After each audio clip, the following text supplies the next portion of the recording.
सोचो दोस्तों, आपको याद होगा जब हाइपरलूप का नाम आया था तो हर इंडियन ने सोचा बस अब हम भी फ्यूचर में एंटर कर गए। एक ट्यूब के अंदर वैक्यूम प्रेशर के साथ चलने वाली पॉड जो सिर्फ 25 मिनट्स में मुंबई से पुणे तक पहुंच जाए। और अब वही कॉन्सेप्ट वापस आया है, लेकिन एक नए ट्विस्ट के साथ।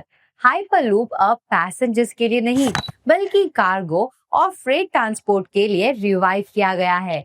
और ये कॉरिडोर इंडिया के दो बड़े पोर्ट्स जेएनपीटी और वाधवन पोर्ट को कनेक्ट करेगा। ये सिर्फ एक टेक्नोलॉजी का एक्सपेरिमेंट नहीं है, बल्कि एक स्ट्रैटेजिक इंफ्रा मूव है जो इंडिया के लॉजिस्टिक्स और एक्सपोर्ट्स को ग्लोबल लेवल पर एज दे सकता है। Hello and welcome to Infrabus powered by nogrocraze.com। यहाँ हम डिकोड करते हैं उन इंफ्रा अपडेट्स को जो आपकी लाइफ और प्रॉपर्टी वैल्यू दोनों को इम्पैक्ट करते हैं।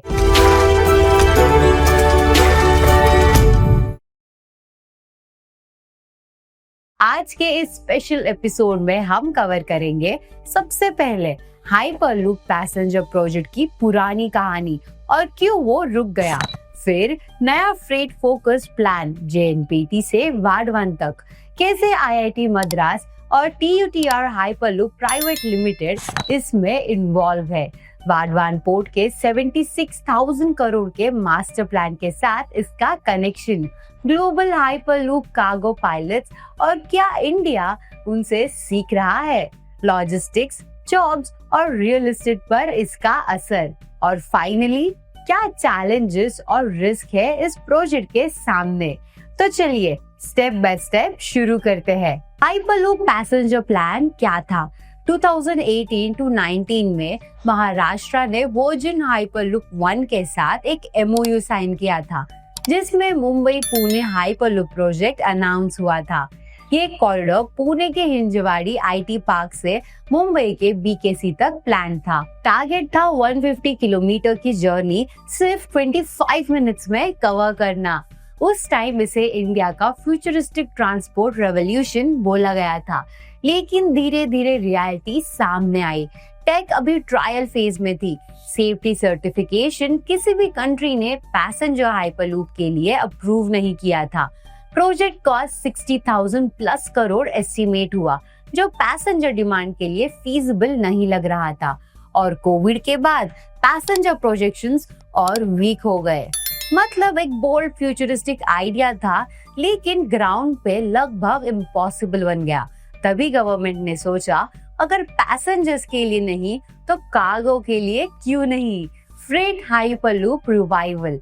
महाराष्ट्र गवर्नमेंट ने अब डिसाइड किया है कि हाइपरलूप को कार्गो ट्रांसपोर्ट के लिए रीपर्पस किया जाए।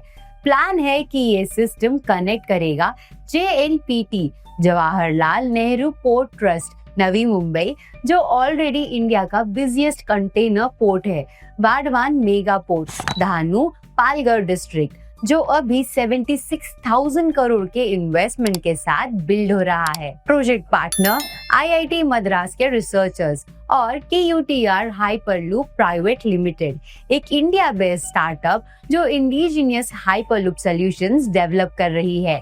मतलब अब इंडिया का हाइपरलूप फॉरेन डिपेंडेंसी के बजाय अपनी R&D और स्टार्टअप इकोसिस्टम के साथ ग्रो करेगा। अब सवाल ये है कि पैसेंजर से फ्रेट पर पाइवट करना ज्यादा प्रैक्टिकल क्यों है? Freight hyperloop why more practical? Passenger के लिए हाइपरलूप रिस्की था, लेकिन फ्रेट के लिए एडवांटेजेस क्लियर है। सेफ्टी, कार्गो को ट्रांसपोर्ट करना ज्यादा इजी है क्योंकि रिस्क ह्यूमन लाइफ्स का नहीं है। प्रेडिक्टेबिलिटी, कंटेनर्स के साइज और वेट स्टैंडर्ड होते हैं, सिस्टम के लिए ऑप्टिमाइज करना आसान होता है। ROI, पोर्ट्स के बीच कार्गो ट्रांसफर से continuous toll like revenue generate होगा। टाइम सेविंग, अभी ट्रक को 4 से 6 घंटे लगते हैं जेएनपीटी से वाधवन तक, हाइपरलूप इसे सिर्फ 30 to 40 मिनट्स में कर देगा। मतलब ये सिर्फ एक ट्रांसपोर्ट अपग्रेड नहीं, बल्कि एक पूरा इकोनॉमिक एफिशिएंसी मॉडल है। और जब पोर्ट्स का जिक्र हो रहा है तो चलिए वाधवन प्रोजेक्ट के मास्टर प्लान को डिटेल में समझते हैं। Vadhavan port master plan.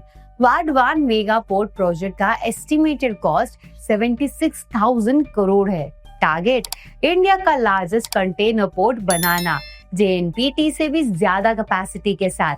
यहाँ डीप ड्राफ्ट बर्थ्स होंगे जहाँ world's largest container ship dock कर सकेंगे। पोर्ट के आसपास SEZs, वेयरहाउसिंग पार्क्स और लॉजिस्टिक हब्स डेवलप होंगे। मतलब हाइपरलूप डायरेक्टली एक ऐसे मेगा इंफ्रा प्रोजेक्ट से जुड़ रहा है जो इंडिया का ट्रेड हब बनाने वाला है। लेकिन हाइपरलूप इंडिया का इन्वेंशन नहीं, इसके ग्लोबल एग्जांपल्स भी है। Global hyperloop experiments, USA, Nevada. Virgin hyperloop ने पहला टेस्ट ट्रैक बनाया, लेकिन अब फोकस सिर्फ कार्गो पर शिफ्ट कर दिया। Europe, Netherlands. हार्ट-टी हाइपरलूप ने कार्गो के लिए पायलट प्रोजेक्ट स्टार्ट किया है। UAE, Dubai. DP वर्ल्ड ने भी हाइपरलूप फ्रेट का एक्सपेरिमेंट प्लान किया है पोर्ट्स के लिए। मतलब ग्लोबली पैसेंजर हाइपरलूप थोड़ा अनरियलिस्टिक लग रहा है, लेकिन फ्रेट काफी प्रैक्टिकल बन गया है। लेकिन सिर्फ इंस्पिरेशन लेना इजी है, ग्राउंड पे चैलेंजेस भी बहुत है। Challenges and risk, high cost, vacuum tubes और इंफ्रास्ट्रक्चर बनाना बहुत महंगा है। Energy demand, continuous vacuum maintain करने के लिए ह्यूज इलेक्ट्रिसिटी लगेगी। फीजिबिलिटी, क्या इतना कार्गो मूवमेंट होगा कि कॉस्ट जस्टिफाई हो? टाइमलाइन, इस प्रोजेक्ट को 10 से 12 साल लग सकते हैं ऑपरेशनल होने में। मतलब ये एक मून शॉट है, जो सक्सेसफुल हुआ तो हिस्ट्री बनाएगा, सेल हुआ तो केस स्टडी। अब समझते हैं कि अगर ये काम करता है तो इसका फायदा लॉजिस्टिक्स और इकोनॉमी पर कैसे होगा। Impact on logistics and economy, super fast cargo, ports के बीच कार्गो टाइम आवर्स से मिनट्स हो जाएंगे। एक्सपोर्ट कॉम्पिटिटिवनेस, फास्टर लॉजिस्टिक्स मतलब चीपर ट्रेड, मतलब इंडिया का global edge. Job creation, ports plus hyperloop infra के कॉम्बो से लाखों जॉब्स जनरेट होंगे। वेयरहाउसिंग ग्रोथ, हाइपरलूप टर्मिनल्स के आसपास मैसिव वेयरहाउसिंग हब्स बनेंगे। मतलब ये सिर्फ एक ट्रांसपोर्ट प्रोजेक्ट नहीं, बल्कि एक पूरा इकोनॉमिक मल्टीप्लायर बनने की कैपेसिटी रखता है। और जब जॉब्स और लॉजिस्टिक्स आएंगे तो नेचुरली रियल एस्टेट भी ग्रो करेगा। Real estate and regional growth, Dahanu, Palghar और नॉर्थ कोंकण रीजन में लैंड और हाउसिंग डिमांड्स इंक्रीज होंगी।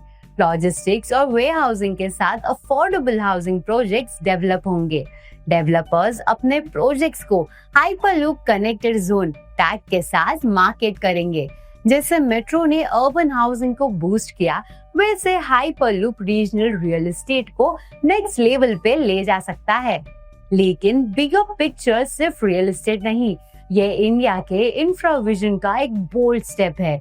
Bigger picture, India's infra vision.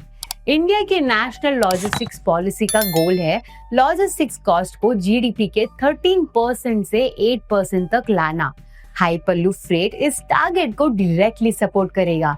अगर सक्सेसफुल हुआ तो इंडिया पहला कंट्री बनेगा जहां कमर्शियल हाइपरलूप कार्गो कॉरिडोर चल रहा होगा। मतलब महाराष्ट्र एक बार फिर इंफ्रा इनोवेशन के मैप पर एशिया के लीडर्स के साथ खड़ा होगा। तो दोस्तों, हाइपरलूप का रिवाइवल पैसेंजर से फ्रेट पर पाइवट करके ज्यादा रियलिस्टिक और इम्पैक्टफुल बन गया है। पोर्ट्स को मिलेगा सुपर फास्ट कनेक्टिविटी, लॉजिस्टिक्स और एक्सपोर्ट्स को मिलेगा एक ग्लोबल एज, जॉब्स और रियल एस्टेट दोनों को मिलेगी नई स्पीड। अब आप बताओ, आपको लगता है ये प्रोजेक्ट रियलिटी बन पाएगा या सिर्फ एक फ्यूचरिस्टिक डेमो बनकर रह जाएगा? अपना ओपिनियन कमेंट में जरूर शेयर करें और अगर वीडियो पसंद आया तो लाइक करें, शेयर करें और सब्सक्राइब करें InfraBuzz by NoBrokerage.com। मिलते हैं अगले एपिसोड में, तब तक के लिए हैप्पी हाउस हंटिंग और सेफ ट्रैवलिंग।